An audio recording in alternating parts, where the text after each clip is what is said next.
ஒரு ஊரில் ஒரு ராஜா இருந்தார். அந்த ராஜாவுக்கு ஒரு மந்திரி. ராஜா ரொம்ப நியாயமானவர், நேர்மையானவர், கண்டிப்பானவர். தப்பு செய்கிறது யாராக இருந்தாலும் தண்டனை கொடுப்பார். வேண்டியவங்களுக்கு ஒரு நியாயம், வேண்டாதவங்களுக்கு ஒரு நியாயங்கிறதெல்லாம் அவர்கிட்ட கிடையாது. ஒரு சமயம் அரசவையில் அந்த அமைச்சரே விதிமுறைகளுக்கு புறம்பாக ஏதோ நடந்துக்கிட்டு இருக்கார். மன்னருக்கு கோபம் வந்துட்டுது. உடனே அந்த அமைச்சரை கிட்டத்தில் கூப்பிட்டு அவர் கன்னத்தில் ஓங்கி ஒரு அறை கொடுத்துட்டாராம். உடனே அந்த அமைச்சர் என்ன பண்ணார் தெரியுமா? நேராக போனார். அங்கே நின்றுக்கிட்டு இருந்த இன்னொருத்தர் கன்னத்தில் ஓங்கி அரைஞ்சார். அறை வாங்கினவர் திகைச்சு போயிட்டார். இவர் ஏன் நம்மளை அரைகிறார் அப்படின்னு யோசனை பண்ணார். மன்னரும் திகைச்சு போயிட்டார். நாம் இவரை அரைஞ்சா அதுக்காக இவர் போய் இன்னொருத்தரை அரையணுமா அப்படின்னு யோசனை பண்ணார். இவருக்கு என்ன பைத்தியமானு கூட நினைக்க ஆரம்பிச்சுட்டார். ஆனால் என்ன ஆச்சுன்னா, அப்புறம் அமைச்சர் அவர் கவனிச்சிக்கிட்டு இருந்தாரா, அவர் இன்னொருத்தர் அரைஞ்சார் இல்லையா, அந்த அறை வாங்கின ஆசாமியை பார்த்து கத்திக்கிட்டு இருந்தார். யார்? அமைச்சர். ஏன்பா என்கிட்ட அறையை வாங்கிக்கிட்டு இப்படி விவரம் இல்லாமல் நின்றுட்டு இருக்கிறிய, நான் உனக்கு கொடுத்ததை நீ வேறு யாருக்கிட்டையாவது கொடுத்துரு அப்படின்னார். உடனே அந்த ஆள் பார்த்தான். தனக்கு அடுத்தபடியாக நின்றுக்கிட்டு இருந்தவனை ஓங்கி ஒரு அறை அரைஞ்சான். அவன் கன்னத்தை தடவிட்டே யோசனை பண்ணான். இது ஏதோ புரிஞ்சுக்கிட்ட மாதிரி அடுத்தாப்பில் நின்றுக்கிட்டு இருந்தவனை அரைஞ்சான். இப்படி இந்த அறை மாறி மாறி போய்கிட்டே இருக்குது. ஊர் பூரா பிரயாணம் பண்ண ஆரம்பிச்சுட்டுது. அன்றைக்கி ராத்திரி அந்த ராஜா படுக்கிறதுக்காக போனார். அந்த நேரம் பார்த்து அவர் கன்னத்தில் பலார்னு ஒரு அறை விழுந்தது. நம்மளே அரையிறது யார் அப்படின்னு அதிர்ச்சியோட மன்னர் திரும்பி பார்க்குறாரு. அரைஞ்சது அவரோட மனைவி. என்னாச்சு உனக்குன்னு கத்துனார் ராஜா. உங்களுக்கு தெரியாதா, ஊர் பூரா ஒருத்தர் மாற்றி ஒருத்தர் மூலமாக இந்த அறை பிரயாணம் பண்ணிக்கிட்டு வருது அப்படின்னாங்க அந்த அம்மா. அப்படின்னா ஆரம்பித்த இடத்துக்கே வந்துட்டுதா அப்படின்னாராம் மன்னர். என்ன சொல்கிறீங்கன்னு கேட்டிருக்காங்க. இவர் விவரத்தை சொன்னாராம். அப்படின்னா நீங்கள் ஆரம்பித்து வச்ச இந்த விளையாட்டை நான் முடிச்சு வச்சுட்டேன் அப்படின்னாங்களாம் அந்த அம்மா. மறுநாள் காலை மறுபடியும் அரசவை கூடிச்சு அந்த அமைச்சர் மன்னரை பார்த்து கேட்டார். என்ன மகாராஜா, என்கிட்ட கொடுத்ததை திருப்பி வாங்கிட்டீங்களா அப்படின்னாராம். இப்படி நடக்கும்னு நான் எதிர்பார்க்கவே இல்லைன்னார் மன்னர். ஆனால் நான் எதிர்பார்த்தேன். அது எங்கே போயிட போகுது, ஊர் பூரா சுற்றி கடைசியில் உங்ககிட்ட தான் சேரும் அப்படிங்கிறது எனக்கு தெரியும் அப்படின்னார் அமைச்சர்.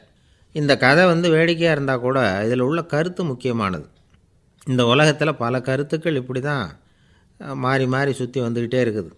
நம்மளும் ஒருத்தன் தன்னுடைய நண்பன் ஒருத்தனை கடத்தரில் பார்த்தான். உடனே ஓடி போய் பலார்னு ஒரு அறை கொடுத்தானா. அவன் கன்னத்தை தடவிட்டு ஏன்டா என்ன அரைஞ்சேன்னு கேட்டிருக்கான். நீ ஏன்டா என்னை முட்டாள்னு என் மனைவிட்ட போய் சொன்னேன் அப்படின்ட்டுருக்கான் அவன். உன்னை ஒரு முட்டாள்னு சொன்னதுக்காகவா நீ என்ன அரைஞ்ச அப்படின்னு கேட்டிருக்கான் இவன். டேய், நான் அதுக்காக அறையலப்பா, அது ஒரு பெரிய ரகசியம். நான் முட்டாளுங்கிறது அந்த ரகசியத்தை நீ ஏன் எங்கள் வீட்டில் போய் சொன்னேன், அதுக்காக தான் அரைஞ்சேன் அப்படின்னு நானும் அவன். ஒரு ஊரில் ஒரு மன்னர் இருந்தார். புத்தி கூர்மை உள்ள ஒரு மன்னர். பொதுவாக மன்னர்களுக்கு சந்தேகம் வந்தால் சபையில் உள்ள சான்றோர்கள்கிட்ட கேட்டு தெரிஞ்சுக்கிறது தானே வழக்கம். ஆனால் இங்கே அப்படி இல்லை. மற்றவங்களுக்கு சந்தேகம் வந்தால் மன்னர்கிட்ட கேட்டு தெரிஞ்சுக்குவாங்க. அது மாதிரி கேட்டு தெரிஞ்சுக்கிறதுக்காக ஒரு பெரியவர் ஒரு நாள் வந்தார். அவர் கையில் 3 பொம்மைகள் வச்சுருந்தார். 3 ஒரே மாதிரி பொம்மைகள், கொஞ்சம் கூட வித்தியாசம் தெரியல. ஏது இந்த பொம்மைன்னு கேட்டார் மன்னர். எனக்கு வேண்டியப்பட்ட ஒருத்தங்கிட்ட இருந்து இதை வாங்கிட்டு வந்திருக்கிறேன். நான் தான் அவன்கிட்ட இந்த பொம்மையை செஞ்சு கொடுக்கும்படியா கேட்டுக்கிட்டேன். அவன் ரொம்ப புத்திசாலி, அவன் தான் இதை செஞ்சு கொடுத்தான். ஆனால் அதில் ஒரு சிக்கல் அப்படின்னார். என்ன பிரச்சனைன்னு கேட்டிருக்காரு இவர். நான் அவன்கிட்ட கேட்டது 3 விதமான பொம்மைகளாக இருக்கணும்னு கேட்டேன். அவன் என்னடான்னா 3 ஒரே மாதிரியாக செஞ்சு கொடுத்துட்டான் அப்படின்னார். அவங்ககிட்டயே கேட்கறது தானே அப்படின்ட்டுருக்காரு இவர். கேட்டேன், அவன் என்ன சொல்கிறான்னா இது 3 ஒரே மாதிரி பொம்மை கிடையாது, 3 விதம், ஒன்றுக்கு ஒன்று வித்தியாசம் இருக்குது. இந்த 3 பொம்மையும் 3 விதமான நண்பர்களுக்கு உதாரணங்கள் அப்படின்னு சொல்கிறான். எனக்கு ஒன்றும் புரியல, அதுதான் உங்ககிட்ட வந்தேன் அப்படின்னார். சரி, அந்த பொம்மைகளை இப்படி கொடுங்க அப்படின்னு வாங்கினார் மன்னர். எடுத்துக்கிட்டு உள்ளே போனார். கொஞ்ச நேரம் கழித்து வெளியில் வந்தார். அதுக்கப்புறம் சொன்னார், இதை பாருப்பா, அவன் சொன்னது சரிதான், 3 விதம் தான். இது இருக்குதே முதல் பொம்மை, இது உத்தமமான நண்பனுக்கு உதாரணம். இந்த 2வது பொம்மை இது மத்தியமமான நண்பனுக்கு உதாரணம். அந்த 3வது பொம்மை இருக்குதே அது மோசமான நண்பனுக்கு உதாரணம். இதை செஞ்சவன் உண்மையிலேயே பெரிய அறிவாளி தான் அப்படின்னாராம். வந்தவருக்கு ஒன்றும் புரியல. பார்த்தா ஒன்றும் வித்தியாசம் தெரியலையே அப்படின்னு அவன் குழம்பி போய் நிற்கிறான். இப்போது அந்த மன்னர் விளக்கம் கொடுக்குறார். அந்த 3 பொம்மையையும் எடுத்து முன்னாடி வச்சார். ஒரு மெல்லிய கம்பியை கையில் எடுத்தார். அந்த முதல் பொம்மை காதில் விட்டார். கொஞ்ச தூரம் உள்ளே போய் அப்படியே நின்றுட்டுது அந்த கம்பி. அப்புறம் 2வது பொம்மை காதில் அந்த கம்பியை விட்டார். அந்த கம்பி என்னாச்சுன்னா அப்படியே அது வாய் வழியாக வெளில வந்தது. மூணாவது பொம்மை காதில் கம்பியை செலுத்தினார். அது நேராக இன்னொரு காது வழியாக வெளியில் வந்தது. இப்போ இந்த முதல் வகை இருக்குதே, அது மாதிரியான நண்பர்கள் எப்படி தெரியுமா? நம்ம கஷ்டத்தை அவங்கக்கிட்ட சொன்னால் பேசாமல் கேட்டுக்குவாங்க. வெளியில் அதை யாருக்கிட்டையும் சொல்லிகிட்டு இருக்க மாட்டாங்க. வெளியில் தெரியாமல் நமக்கு உதவி பண்ணுவாங்க. செஞ்சுட்டு அதை நான் தான் செஞ்சேன்னு சொல்லிகிட்டு இருக்க மாட்டாங்க. அதுதான் கம்பி ஒரு காது வழியாக போய் உள்ளேயே நின்றுட்டுது. ரெண்டாவது பொம்மையில் கம்பி என்னாச்சு, ஒரு காது வழியாக போய் வாய் வழியாக வெளியில் வருது. இது மாதிரியான நண்பர்கள்கிட்ட வந்து நாம் கஷ்டத்தை சொன்னால் அதை அவங்க 4 பேர்கிட்ட போய் சொல்லி நமக்காக உதவி கேட்பாங்க. நமக்குன்னு கேட்டு வாங்கி அதை நம்மகிட்ட கொண்டுகிட்டு வந்து கொடுப்பாங்க. இவங்க வந்து மத்தியமமான நண்பர்கள். மூணாவது பொம்மையில் ஒரு காது வழியாக செலுத்துகிற கம்பி இன்னொரு காது வழியாக வெளியில் வந்துடுது. இது மாதிரியான நண்பர்கள்கிட்ட நம்ம கஷ்டத்தை சொன்னால் அவங்க காது கொடுத்து கேட்கறது மாதிரி நடிப்பாங்க. அப்படியே இன்னொரு காது வழியாக அதை வெளில விட்டுருவாங்க. அதை பற்றி கவலைப்பட மாட்டாங்க. இதுதான் இந்த பொம்மைகளுக்குள்ளே இருக்கிற வித்தியாசம் அப்படின்னு விளக்கம் கொடுத்தாராம் மன்னர். படிக்கிற பிள்ளைங்கள்லேயும் இது மாதிரி 3 வகை உண்டு. சில பேர் காதால் வாங்கி மனசில் வச்சுக்குவான். சில பேர் காதால் வாங்கி பேனாவால் எழுதி விடுவான். சில பேர் ஒரு காதால் வாங்கி இன்னொரு காதால் வெளியில் விட்டுருவான். ஒரு பையன் வகுப்பில் ஆசிரியர் பாடம் நடத்தும் பொழுது தலையை வேகமாக ஆட்டி ஆட்டி கேட்பானான். ஏன்டா இப்படி தலையை இப்படி ஆட்டுற அப்படின்னு கேட்டிருக்கான் பக்கத்தில் இருந்தவன். தலையை ஆட்டினா தாண்டா ஒரு காது வழியாக உள்ளே போகிறது, இன்னொரு காது வழியாக வெளியில் வேகமாக வெளில போகும் அப்படின்னானா அந்த பையன். ஒரு ஊரில் ஒரு பெரிய செல்வந்தர் இருந்தார். பணத்துக்கு பஞ்சம் இல்லை. அதனால் இந்த உலகத்தில் முடியாத காரியம் எதுவும் இல்லைன்னு நினச்சார். பணம் இருந்தாலே அந்த நினப்பு தானாக வந்துடும். அதனால் இவரும் அப்படி நினச்சதில் ஒன்றும் தப்பு இல்லை. அந்த ஊருக்கு குருநானக் ஒரு தடவை வந்தார். அவருக்கு இந்த செல்வந்தர் ரொம்ப பிரமாதமாக ஒரு வரவேற்பு கொடுத்தார். ஊர் எல்லையிலேயே எங்கள் வீட்டுக்கு வந்து விருந்து சாப்பிட்டுட்டு போகணும்னு கேட்டுக்கிட்டார். அவரும் சரின்னு ஒத்துக்கிட்டார். உடனே தன்னுடைய பங்களாவில் ஒரு பெரிய விருந்துக்கு ஏற்பாடு பண்ணார். குருநானக்கை அழைச்சிட்டு வீட்டுக்கு போனார். உட்கார வச்சார். ஐயா, நான் இந்த ஊர்லேயே ரொம்ப பெரிய வசதி உள்ளவன். என்னால் எல்லாம் முடியும். உங்களுக்காக நான் என்ன செய்யணும்னு சொல்லுங்கள்.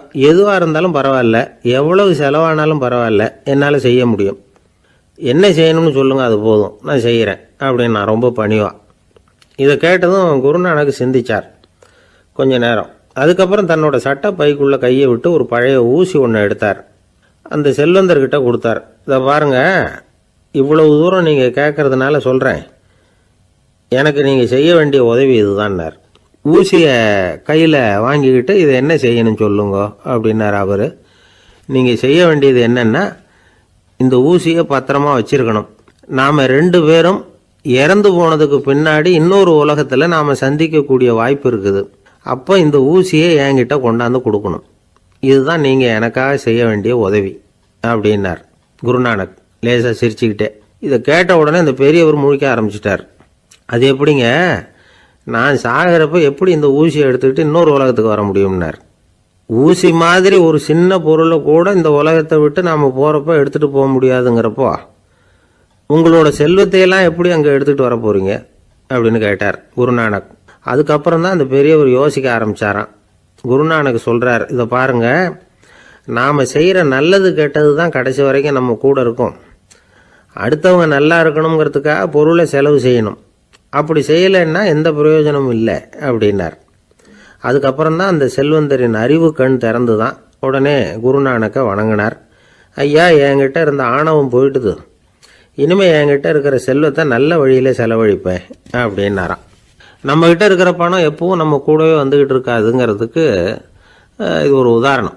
அதுக்காக நாம் பணம் சேர்க்கறத பற்றி கவலைப்பட வேண்டியதில்லை, பேசாமல் படுத்து தூங்கிக்கிட்டு இருந்தால் போதும் அப்படின்னு இதுக்கு அர்த்தம் பண்ணிக்கப்படாது.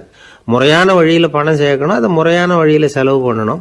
அதனால் ஏற்படக்கூடிய மன நிறைவு இருக்குது பாருங்கள், அது அனுபவித்தவங்களுக்கு தான் தெரியும். சொர்க்கத்துக்கு போகிறவங்க இங்கேருந்து பணத்தை எடுத்துகிட்டு போக முடியாது.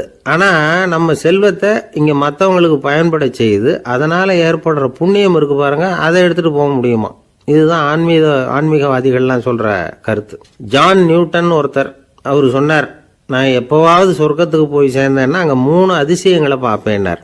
என்னன்னு கேட்டாங்க. நான் யார் யார் இருக்க மாட்டாங்கன்னு நினச்சிக்கிட்டு இருந்தேனோ அவங்களில் சில பேர் அங்கே இருப்பாங்க, அது ஒரு பெரிய அதிசயம்னார். சரி, அடுத்தது என்ன? 2வது அதிசயம் என்னன்னா, அங்கே இருப்பாங்கன்னு நான் எதிர்பார்த்த சில பேர் அங்கே இருக்க மாட்டாங்க அப்படின்னார். சரி, 3வது பெரிய ஆச்சரியம் என்ன அப்படின்னா, நான் அங்கே இருக்க பாருங்க, அதுதான் அந்த 3வது அதிசயம் அப்படின்னார். ஒரு மாணவனை பார்த்தேன். என்ன தம்பி படிப்புலாம் எப்படி இருக்குது அப்படின்னு விசாரித்தேன். அவன் ரொம்ப அழுத்துக்கிட்டான். நான் நல்லா தான் சார் படிக்கிறேன், இருந்தாலும் புத்தியில் சரியாக ஏற மாட்டேங்குது சார் அப்படின்னா. சரி, இவனும் நம்ம ரகம்தான் அப்படின்னு சொல்லி முடிவு பண்ணிட்டோம். கல்வி கற்கக்கூடிய ஒரு மாணவன் சம்பந்தப்படுற புத்திகள் பல வகை. அதை பற்றி ஒரு பெரியவர் விளக்கி இருக்கிறார். மிருத்து புத்தின்னு ஒன்று இருக்குதான். மிருத்துன்னா மண்ணால் செவுறு கட்டுறோம்ல, மண் சுவரில் ஆணி அடிக்கிறதும் சுலபம், அதை பிடுங்கி எடுக்கிறதும் சுலபம். அது மாதிரி சில பேர் குரு சொல்லி கொடுக்குறத சுலபமாக கேட்டு தெரிஞ்சு வச்சுக்குவாங்க, கொஞ்ச நேரத்தில் சுலபமாக மறந்தும் போயிடுவாங்க. இது மிருத்து புத்தின்னு பேர், மண் புத்தி. தாரு புத்தின்னு ஒன்று உண்டான். தாருன்னா மரம். அதில் பச்சை மரத்தில் ஆணி அடிக்கிறது சுலபம், ஆனால் அதை எடுக்கிறது கஷ்டம். அது மாதிரி ஆசிரியர்கிட்டேருந்து கேட்டதை கவனமாக மனசில் பதிய வச்சுக்கிட்டு அதை மறக்காமல் இருக்கிறது தாரு புத்தி. பட்டை மரமாக இருந்தால் அதில் ஆணி அடிக்கிறதும் கஷ்டம், அடிக்கிற ஆணியும் சீக்கிரம் நழுவிடும். அது மாதிரி கேட்குற விஷயம் மனசில் பதியறதும் கஷ்டம். அப்படியே பதிஞ்சாலும் அது நீடிச்சு இருக்கிறதும் கஷ்டம், கொஞ்ச காலத்தில் மறந்துடும். இன்னொரு வகை புத்தி ஒன்று உண்டு, அதுக்கு பேர் சிலா புத்தின்னு பேர். சிலான்னா கல். ஒரு கருங்கல்லில் 4 துளையை போட்டு ஒரு துளையில் உளியை வச்சு அடித்தா மற்ற துளை வழியாகவும் பிளந்து கல் 2 ஆகிடும். அது மாதிரி சந்தியான இடங்களில் குறிப்பாக ஒரு பொருளை சொன்னால் அதை வச்சுக்கிட்டு மற்றதையும் தெரிஞ்சுக்கிறது, அது சிலா புத்தின்னு பேர். வேணு புத்தின்னா என்ன தெரியுமா? வேணுன்னா மூங்கில் கணுவில் ஒரு பக்கம் உளியை வச்சு அடித்தா 2 பக்கமும் பிளந்துடும். அது மாதிரி ஒரு செய்தியை கேட்டுக்கிட்டு இருக்கிறப்பவே அதோட முன்பின் தொடர்களையும் தெரிஞ்சுக்கணும், அது வேணு புத்தி. தைல புத்தின்னு ஒன்று உண்டு. தைலம்ங்கிறது எண்ணெய். தண்ணியில் ஒரு துளி எண்ணெயை விட்டால் அது தண்ணி பூரா பரவி போடுதில்ல, அது இப்படி பரவுறது மாதிரி ஆசிரியர் சுருக்கமாக ஒரு கருத்தை சொன்னால் அதை வச்சுக்கிட்டு பூரா விஷயங்களையும் தெரிஞ்சுக்கணும், அது தைல புத்தி. கற்பூர புத்தின்னு ஒன்று கேள்விப்பட்டிருக்கோம். அது எப்படின்னா, கற்பூரம் தீ பட்ட உடனே பிடிச்சிக்கும். ஆசிரியர் சொன்ன உடனே நுண்ணறிவோட பாடங்களை புரிஞ்சுக்கிறது இந்த வகை புத்தி. கரி புத்தின்னு ஒன்று. அது எப்படின்னா, கரியில் நெருப்பை வச்சு விசிறிய பிறகு அதுக்கப்புறம் அது கறி நெருப்பாகும். அது மாதிரி காலம்பரை சாயந்தர வேலைகளில் ஆசிரியர் பாடம் சொல்லி கொடுப்பார், அதை கொண்டு புரிஞ்சுக்கிறது இந்த வகை. கதலித்தண்டு புத்தின்னு ஒன்று சொல்லுவாங்க. கதலிங்கிறது வாழை மரம். வாழைத்தண்டில் தீ வைக்கிறது எவ்வளவு சிரமமோ அவ்வளவு சிரமத்தோடு கல்வி கற்கிறது கதலித்தண்டு புத்தி. இதை தவிர இன்னும் சில வகையான மாணவர்களை கூட அடையாளம் காட்டுறாங்க. ஆசிரியர் சொன்னதில் நல்லதை மட்டும் எடுத்துக்கிறவன் அன்னம். ஆசிரியர் கிடைச்ச இடத்துல பாடத்தை கேட்டுக்கிட்டு பிறகு தனியாக உட்காந்து சிந்திக்கிறவன் பசு. பசுமாடு அப்படி தானே, புல் கண்ட இடத்துல மேயும், அதுக்கப்புறம் நிதானமாக அசை போட்டுக்கும். ஆசிரியர் சொன்னதை தவிர வேற எதையும் சொல்ல முடியாதவன் கிளி. பல இடங்களில் பாடங்கள் கேட்டு கடைசியில் ஒன்றும் புரியாமல் போகிறவன் ஆடு. ஆடு ஒரு செடியில் வயிறார மேயாது, ஒரே செடியில் இக்கரைக்கு அக்கறை பச்சைன்னா அங்கேயும் இங்கேயும் அலைஞ்சிக்கிட்டே இருக்கும். சில பேருக்கு எருமைன்னு பேர். எருமை எப்படின்னா குளத்து நீரை கலக்கி தான் குடிக்கும். அது மாதிரி ஆசிரியர் மனசை நோக செய்து பயில்கிற மாணவர்கள்லாம் இந்த ரகம். இவ்வளவுலாம் இருந்தாலும் இந்த காலத்து மாணவர்கள்லாம் ஒரு தனி ரகம். ஒரு ஆசிரியர் வகுப்பில் பாடம் நடத்திக்கிட்டு இருந்தார். இலக்கண வகுப்பு. இறந்த காலம், நிகழ்காலம், எதிர்காலம், past tense, present tense, future tense, இதை பற்றிலாம் பாடம் நடத்துகிறார். எல்லாம் சொல்லி கொடுத்துட்டு இப்போ நான் ஒரு வாக்கியம் சொல்லுவேன், அது என்ன காலம் அப்படிங்கிறத நீங்கள் சொல்லணும்னார் ஆசிரியர். சரி, நாங்கள் மாணவர்கள்லாம், நான் நாளைக்கும் பாடம் நடத்த போகிறேன், இது என்ன காலம் அப்படின்னு கேட்டார் ஆசிரியர். அதாவது நான் நாளைக்கும் பாடம் நடத்த போகிறேன், இந்த வாக்கியம் என்ன காலம்னு கேட்டார். ஒரு பையன் மெதுவாக எழுந்திரிச்சு சொன்னான், இது எங்கே போதாத காலம் சார் அப்படின்னு சொல்லிவிட்டு உட்காந்துட்டானா. இன்பம் துன்பம் இது ரெண்டும் சேர்ந்தது தான் வாழ்க்கை, இது எல்லாரும் சொல்லிகிட்டு இருக்கிற ஒரு உண்மை. அது சரி, இது ரெண்டும் வர்றதுக்கு என்ன காரணம்? துறவி ஒருத்தர் யோசித்து பார்த்துருக்கார். இன்ப துன்பம் தோன்றுவதற்கு முக்கியமாக 6 காரணங்கள் உண்டு அப்படிங்கிறார் அவர். அது என்னங்கிறத நாமளும் தெரிஞ்சு வச்சுக்குவோமே. இப்போ முதல் காரணம் சுயநலம். ஒரு தாயார் தன்னுடைய சுயநலம் கருதி தன்னுடைய மகன் இன்பமாக இருக்கணும்னு ஆசைப்படுறாங்க. மகனும் அப்படியே ஆசைப்படுறான். அதனால் தாயாரின் இன்ப துன்பங்களை பார்த்துட்டு மகனும் இன்ப துன்பம் அடையிறான். அந்த அம்மாவுக்கும் அதே நிலைமை தான். 2வது காரணம் உறவு. நான் துறவியான பிறகு கூட உறவுங்கிற காரணத்தினால தான் தாயாருடைய சுக துக்கங்களை கண்டு நானும் சுக துக்கம் அடைகிறேன். என் தாயாருடைய நிலைமையும் இதுதான் அப்படிங்கிறார் ஒரு துறவி. மூணாவது காரணம் என்னென்னா அறிமுகம். எனக்கு அறிமுகமான ஒருத்தரை ரயில் நிலையத்தில் சந்திக்கிறேன். அவர் தன்னுடைய பணப்பையை எங்கேயோ தொலைச்சி விட்டு வருத்தப்பட்டுக்கிட்டு இருக்கிறார். நானும் வருத்தப்படுறேன். அந்த சமயத்தில் யாரோ ஒருத்தர் இதுதானே அவங்க பணப்பை அப்படின்னு சொல்லி கொண்டாந்து நீட்டுறார். பணப்பையை தொலைச்சவர் சந்தோஷப்படுறார், நானும் சந்தோஷப்படுறேன். இது அந்த துறவி சொல்கிற அனுபவம். நாலாவது காரணம் என்னென்னா கருணை.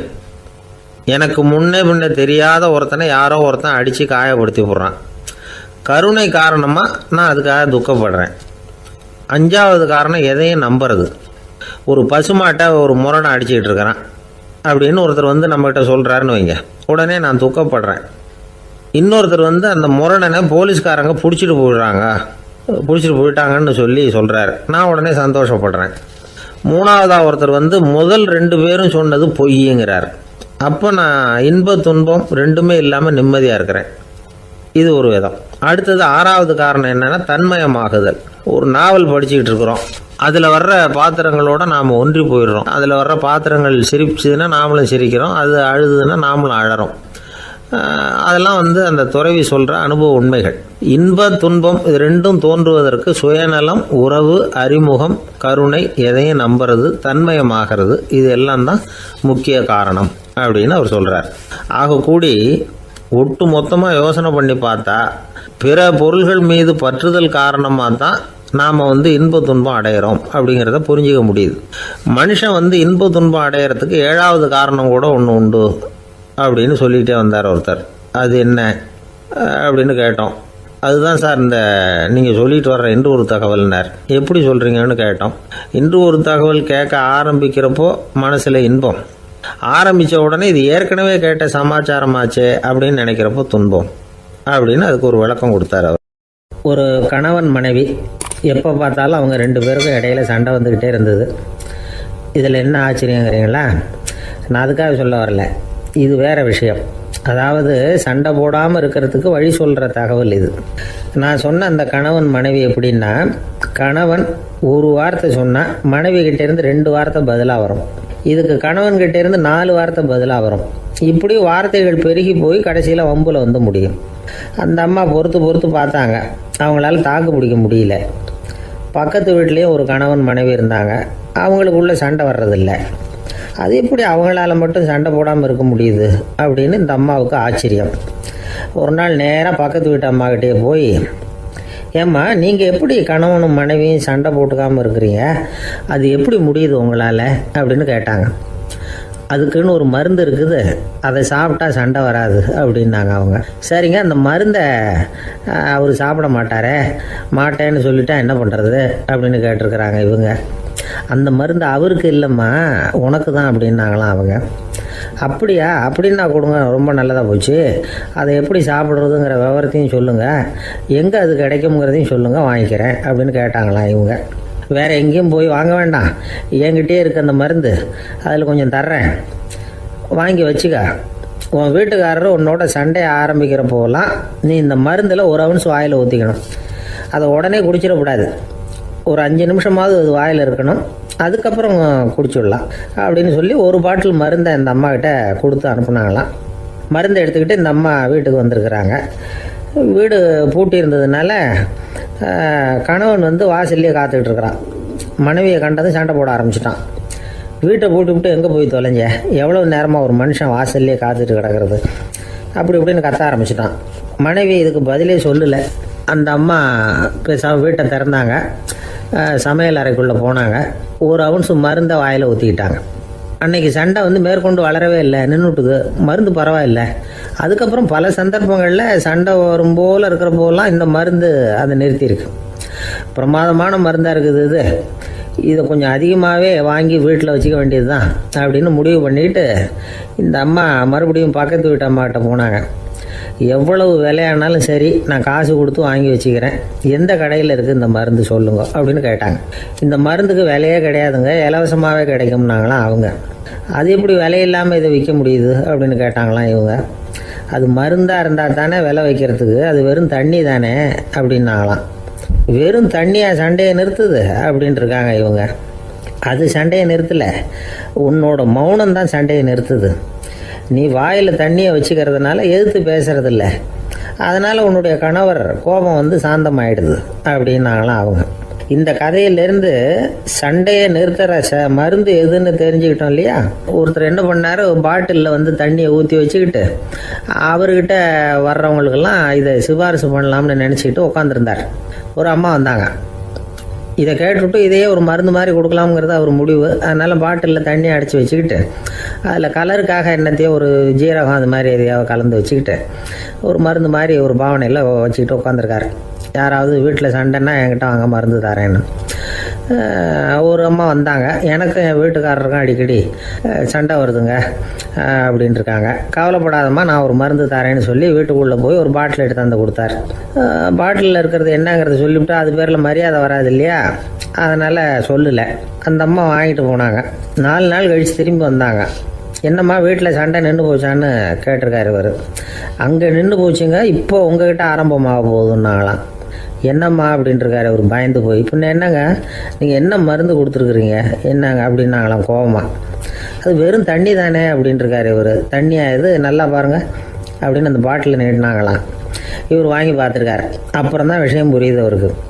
இவர் கை தவறுதலாக அவங்க வீட்டில் இருந்த மண்ணெண்ணெய் பாட்டில் எடுத்து அவர்கிட்ட கொடுத்துருக்குறாங்க. அப்புறம் என்ன ஆகும், சண்டை வராமல். 2 பேர் சுவாரஸ்யமாக பேசிகிட்டு இருக்கிறப்போ குறுக்க புகுந்து தொந்தரவு பண்ணுறதுக்குன்னே சில பேர் இருப்பாங்க. அது ரொம்ப இடைஞ்சலாக இருக்கும். இதே மாதிரி மின்காந்தம் கூட குறுக்க புகுந்து தொந்தரவு பண்ணும். கடைசியில் அது ஒரு பெரிய இடைஞ்சலில் கொண்டாந்து விட்டுரும். சில வீடுகளில் கேபிள் கனெக்ஷன் இல்லாமல் சில தனியார் டிவி காட்சிகள் தெரியும். அதுக்கு என்ன காரணம்னா இந்த மின்காந்த குறுக்கீடு தான் காரணம். இதைத்தான் சுருக்கமாக EMI அப்படின்னு சொல்கிறாங்க. அதாவது எலக்ட்ரோ மேக்னெட்டிக் இன்டர்ஃபியரன்ஸ். இது ஏற்படக்கூடிய இடங்கள் எது எதுன்னு எடுத்துக்கிட்டால் அது ஒரு பெரிய பட்டியலாகவே போயிடும். இந்த EMI தொந்தரவு வந்து கேபிள் டிவியில் மட்டும்தான் இல்லை, ராக்கெட் ஏவுதளத்தில் உள்ள ரேடார்கள், அங்கே உள்ள சில சக்தி வாய்ந்த தொலைத்தொடர்பு சாதனங்கள், விமான தளங்களில் உள்ள ரேடார்கள், கப்பல் தளங்களில் பொருத்தப்பட்டிருக்கக்கூடிய சக்தி வாய்ந்த ஆண்டனாக்கள், இப்படி நிறைய சொல்லலாம். காவல் நிலையங்களில் பயன்படுத்தப்படுகிற வயர்லெஸ் தொடர்பு சாதனங்கள் கூட ஓரளவுக்கு இந்த மின்காந்த அலைகளை வந்து வெளியிடும். நம்ம வீட்டில் உட்காந்துக்கிட்டு ரேடியோ கேட்டுக்கிட்டு இருப்போம் அல்லது டிவி பார்த்துக்கிட்டு இருப்போம். அந்த சமயத்தில் பக்கத்து தெருவில் ஒரு மோட்டார் சைக்கிள் அல்லது காரு, குறிப்பாக பெட்ரோல் இன்ஜின், அது போகிறப்போ அதில் உள்ள மின்கலத்தில் வந்து அதாவது மேக்னெட்டோ பேட்டரியிலிருந்து வெளிப்படுகிற மின்காந்த அலை இங்கே வந்து டிவியிலையும் ரேடியோவிலையும் கரகரப்பு உண்டு பண்ணும். சரி, இது வந்து பெருசாக என்ன இடைஞ்சலை உண்டு பண்ணிட போகுது அப்படின்னு நாம் அலட்சியமாக நினைக்கலாம்.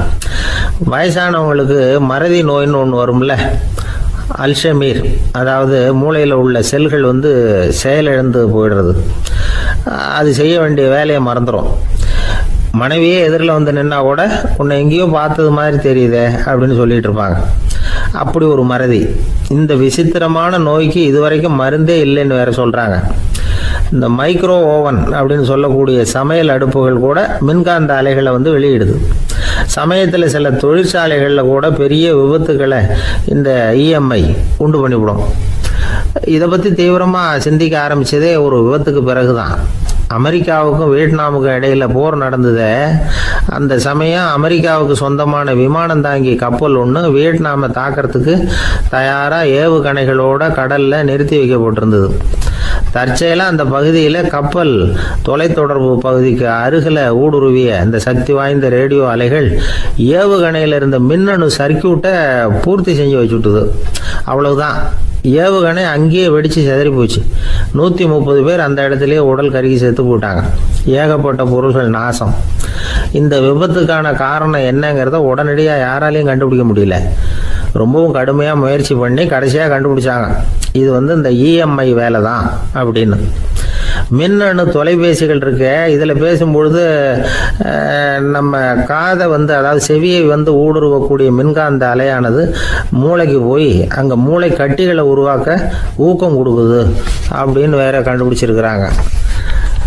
இந்த இஎம்ஐ ரொம்ப குறைஞ்ச மின்காந்த அழுத்தத்தில் நமக்கு எந்த பாதிப்பையும் ஏற்படுத்துறதில்ல. மின்காந்த அலைகள் அழுத்தத்தோடு இருக்கிற இடங்களில் ரொம்ப நேரம் இருந்தோம்னா நம்ம உடம்பின் வெப்பநிலை 2 டிகிரி செல்சியஸ் வரைக்கும் அதிகரிக்குதாம். அதனால் வெப்பநிலையை சீராக்கிறதுக்கு இதய துடிப்பும் அதிகரிக்குது. இப்படிலாம் கண்டுபிடிச்சிருக்கிறாங்க. இப்போல்லாம் இந்த மின்காந்த குறுக்கீடுகளை தடுக்கிறது எப்படி அப்படின்னு விஞ்ஞானிகள் யோசனை செய்ய ஆரம்பிச்சிருக்கிறாங்க. இந்த விஷயத்தில் அலட்சியமாக இருந்தோம்னா எதிர்காலத்தில் நிறைய பேருக்கு இந்த ஞாபக மறதி நோய் வந்துடும். அப்புறம் அது ரொம்ப கஷ்டமாக போயிடும். ஒரு குடும்ப தலைவர் தன் மனைவியை பார்த்து, யார் நீ, உன்னை எங்கேயோ பார்த்தது மாதிரி இருக்குதே அப்படின்னு சொல்லிக்கிட்டு இருந்தார். உடனடியாக அவரை போய் பார்த்தேன். வாங்க டாக்டர்கிட்ட போகலாம் அப்படின்னு. அவர் என்னை தனியாக அழைச்சிட்டு போய் காதோட காதாக மெதுவாக சொல்கிறார், இதை பார்ப்பா, என் கையில் பணம் இல்லாத போகலாம் அப்படி மறதி நோய் வந்துட்டது மாதிரி நடிச்சுக்கிட்டு இருப்பேன், அவ்வளவுதான், அதை நீ கண்டுக்காத அப்படின்னார். இருட்ட கண்டா பயம் உண்டாவதே அது ஏன்? இப்படி ஒரு கேள்வியை ஒரு பெரியவர்கிட்ட கேட்டாங்க. அதுக்கு அவர் பதில் சொல்றார், மனிதனுடைய ஆதிகால வாழ்க்கையில தொற்றி கொண்ட பயம் இது வேரூன்றி இருக்குது, இன்னமும் போகல. 50,000 வருஷங்களுக்கு முன்னாடி மனுஷன் குகைகளில் வாழ்ந்தான். பகல்ல பயம் இருக்காது, ராத்திரியில மிருகங்கள் தாக்கும், கொல்லும், நிம்மதியா தூங்க கூட முடியாது. அதனால இந்த மனுஷனுக்கு இரவுன்னா மரணம், பயம் அப்படின்னு பழகி போச்சு. மனிதர்களுடைய எல்லா மனசையும் சேர்த்து மொத்தமா ஒரு மனசு உண்டு. மனிதர்களுடைய நினைவு இந்த மொத்த மனசுல பதிஞ்சிருக்கு, பரவுது. இந்த மொத்த மனசுல இருட்டு பற்றிய பயம் பதிந்து நீடிக்குது அப்படிங்கிறார் அவர். இந்த காலத்துல இரவை பகலாக்கிறதுக்கு எவ்வளவோ விளக்குகள்லாம் வந்தாச்சு. ராத்திரியிலேயும் மிருகங்கள் தாக்குங்கிற நிலைமை இல்லை. பாதுகாப்பான வீடுகள், விலங்குகளும் விலகி போயிட்டு, விலங்குகள்லாம் விலகி போயிட்டு, வீடுகளும் பாதுகாப்பா இருக்குது. சரி, இருந்தாலும் அந்த பழங்கால பயம் இருட்டு பயம் இன்னமும் மனுஷனை விட்டு போகல. இன்னொரு விஷயம் என்னன்னா, இருட்டில இருந்து வெளிச்சத்துக்கு வராத மனிதர்கள் இன்னைக்கு அதிகம். ஒரு ஆளு ஆத்துக்கு மீன் பிடிக்கிறதுக்காக போனான், இன்னும் விடியல, அதுக்குள்ள வலையை எடுத்துட்டு கிளம்பி போயிட்டான். வெளிச்சம் வர்றதுக்கு முன்னாடியே போய் சேர்ந்துட்டான். விடிகிற வரைக்கும் என்ன பண்றது, சும்மா கரையிலேயே உட்காந்து காலாட்டிக்கிட்டு இருக்கிறான். காலில் ஏதோ ஒரு சின்ன மூட்டை தட்டுப்பட்டுது. இருட்டில் அது என்னன்னு சரியா தெரியல. மூட்டைக்குள்ள சின்ன சின்ன கல்லா நிறைஞ்சி இருக்குது. சும்மா பொழுது போகணுமேங்கிறதுக்காக இவன் அந்த மூட்டைக்குள்ள இருந்து ஒவ்வொரு கல்லா எடுத்து ஆத்துல வீசிக்கிட்டு இருக்கிறான். விடிகிற வரைக்கும் வேற வேலை இல்லைங்கிறதுனால இப்படி செஞ்சுக்கிட்டே உட்காந்துருக்கிறான். கிழக்க மெதுவா வெளிச்சம் தெரிய ஆரம்பிச்சது. பொழுது விடியறதுக்கான அறிகுறி. இதுக்குள்ள அந்த மூட்டையில இருந்த எல்லா கல்லையும் எடுத்து வீசி எறிஞ்சுட்டான். கடைசியா ஒரே ஒரு கல் மட்டும்தான் கையில பாக்கி இருந்தது. வெளிச்சம் வந்ததும் அந்த கல்லை பார்த்தான், அப்படியே திகைச்சு போயிட்டான். அடடா, இது வரைக்கும் தெரியாம தப்பு பண்ணிட்டோமே அப்படின்னு நினைச்சான். ஏன் தெரியுமா, அவன் கையில இருந்தது வெறும் கல் இல்ல, விலை வசந்த ரத்தன கல். அது இருட்டுல என்னன்னு புரியாததுனால மூட்டையில இருந்த எல்லா ரத்தன கல்லையும் ஆத்துல வீசி எறிஞ்சிருக்கிறான்.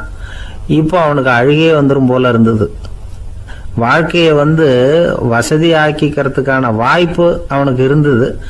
இருந்தாலும் இருட்டுல அதை இழந்துட்டான். அந்த வகையில அவனுக்கு கொஞ்சம் அதிர்ஷ்டம் இருந்திருக்குது. அதாவது ஏதோ ஒரு வகையில இருந்திருக்குது. அதனாலதான் அந்த கடைசி கல்ல எரியறதுக்குள்ள வெளிச்சம் வந்துட்டுது. பல பேருக்கு அந்த அளவு கூட அதிர்ஷ்டம் வர்றதில்லை. எல்லாத்தையும் வீசினதுக்கு அப்புறம் தான் வெளிச்சம் வரும். என்னன்னு விவரம் தெரியாமலே எழுந்திரிச்சு வந்துருவாங்க. வாழ்க்கைங்கிறது ஒரு பெரிய புதையல். அதை புரிஞ்சிக்காம மனுஷன் அதை வீசி எரிஞ்சுக்கிட்டு இருக்கான் அப்படிங்கிறது தான் பெரியவங்க கருத்து. சில பேருக்கு புரிஞ்சுக்கிற நேரம் வரும், அதுக்குள்ள வாழ்நாள்லாம் ஓடி போயிருக்கும். அதுக்கப்புறம் என்ன பண்றது? நம்மால் ஒருத்தன் கையில ஒரு சின்ன பையோட வந்துகிட்டு இருந்தான். பை உள்ள ஏகப்பட்ட நகைகள், ரத்தன கல் எல்லாம் இருக்கு. வந்துகிட்டு இருந்தவன் திடீர்னு அந்த பையை அப்படியே ஒரு குளத்துல வீசி எறிஞ்சுட்டான். மகான்கள் தான் இப்படி பற்று இல்லாம இருப்பாங்க. என்னங்க இது, விலை மதிப்புள்ள அந்த பையை இப்படி குளத்துல வீசி எறிஞ்சுட்டீங்களே, இதுக்கு என்ன அர்த்தம் அப்படின்னு கேட்டார் அவன் கூட வந்தவர். அவன் மெதுவா இவர் காதோட காதா சொல்றான், ஒரு போலீஸ்காரர் பின்னாடி வந்துகிட்டு இருக்கிறார், அவர் போனதுக்கு அப்புறம் இதை எடுத்துக்குவேன் அப்படிங்கிறான். லோகமானிய பால கங்காதர திலகர் இருந்தார்ல, அவருக்கு 15 வயசுலேயே கல்யாணம் நடந்துதான். மனைவி பேர் தபிபாய். ரொம்ப பெரிய குடும்பத்து பொண்ணு, நல்ல குணம். அவங்க குடும்பம் நடத்திக்கிட்டு இருக்கிறாங்க. அந்த காலத்தில் திருடர்கள் பயம் அதிகம். இந்த காலத்தில் மட்டும் என்னன்னு கேட்குறீங்களா? நீங்கள் கேட்குறது நியாயம்தான். இருந்தாலும் இந்த காலத்து திருடனுக்கும் அந்த காலத்து திருடனுக்கும் ஒரு முக்கியமான வித்தியாசம் உண்டு. அதாவது அந்த காலத்து திருடன்லாம் நியாயம் அநியாயம் பார்க்கறது உண்டு, இந்த காலத்தில் அப்படி பார்க்கறது இல்லை. அந்த காலத்தில் திருட வர்றவங்கள்ட்ட கூட ஒரு தார்மீக உணர்வு உண்டாம். அதாவது அப்போ உள்ள கொள்ளைக்காரங்க எதை களவாடினாலும் சரி, அரிசியை மட்டும் களவாடுறது இல்லையா, அப்படி ஒரு கொள்கை. அதனால் பாருங்கள், அந்த காலத்து பெண்கள் நகை நட்டுகளை பத்திரமா வைக்கணும்னா பெட்டியில் வைக்கிறதில்ல, அரிசி பானையில் போட்டு வச்சு விடுறது. இப்போல்லாம் பேங்க்கில் சேஃப்டி லாக்கர்னு இருக்குல்ல, அது மாதிரி அந்த காலத்தில் சேஃப்டி லாக்கருங்கிறது அரிசி பானை. இந்த வளையல், மூக்குத்தி, தோடு இப்படி எதுவாக இருந்தாலும் அதில் போட்டு பத்திரமா வச்சுருவாங்க. திருடன் அரிசி பானை பக்கம் போகிறதில்ல. ஏன்னா சாப்பிட்ற விஷயத்தில் கை வைக்கக்கூடாது, அது பாவம் அப்படின்னு அவன் நினைக்கிறான். திலகரோட மனைவி தபீபாயும் அதே மாதிரி தன்னுடைய ஆபரணங்களை ஒரு அரிசி பானைக்குள்ளே போட்டு மூடி வச்சுருந்தாங்களாம். இப்படி இருந்தப்போ ஒரு நாள் ஒரு பிச்சைக்கார பொண்ணு வீடு வீடாக பிச்சை கேட்டுக்கிட்டே வந்திருக்குது. திலகர் வீட்டுக்கும் தர்மம் போடுங்க தாயே அப்படின்னு தான் அந்த பொண்ணு. அந்த அம்மா தபீபாய் காதில் இது விழுந்திருக்கு. உடனே கை நிறைய அரிசி அள்ளிக்கிட்டு போட்டிருக்கு. பாத்திரத்தில் அரிசியை போட்டதுக்கு அப்புறம் தான் தெரியுது, பளிச்சுன்னு கண்ணில் படுது. அதாவது அந்த அம்மாவோட வைர மூக்குத்தி ஒன்று அரிசியோடு சேர்ந்து அந்த பிச்சைக்கார பொண்ணு பாத்திரத்தில் போய் விழுந்துட்டுது. இந்த அம்மாவுக்கு மனசுக்குள்ளே குழப்பம், என்ன இப்படி ஆகிட்டுதே, மூக்குத்தி போயிட்டுதே, பிச்சை பாத்திரத்துலேருந்து அதை எப்படி எடுக்கிறது அப்படின்னு தயக்கம். வாயை திறந்து அதை கேட்குறதுக்கும் கூச்சம். திண்ணையில் உட்காந்துருந்த திலகர் இவ்வளவையும் பார்த்துக்கிட்டு இருக்கிறார். மனைவியின் மனசுக்குள்ளே நடக்கிற மௌன போராட்டத்தை அவர் நல்லா புரிஞ்சுக்கிட்டாராம். மனைவியை பார்த்து சொன்னாராம், தபீபாய், இது தெய்வ சம்மதம், அவளுக்கு சேர வேண்டிய மூக்குத்தி அவகிட்ட போயிட்டுது, பிச்சை பாத்திரத்தில் விழுந்த மூக்குத்தியை எடுக்க வேணாம் அப்படின்னாராம்.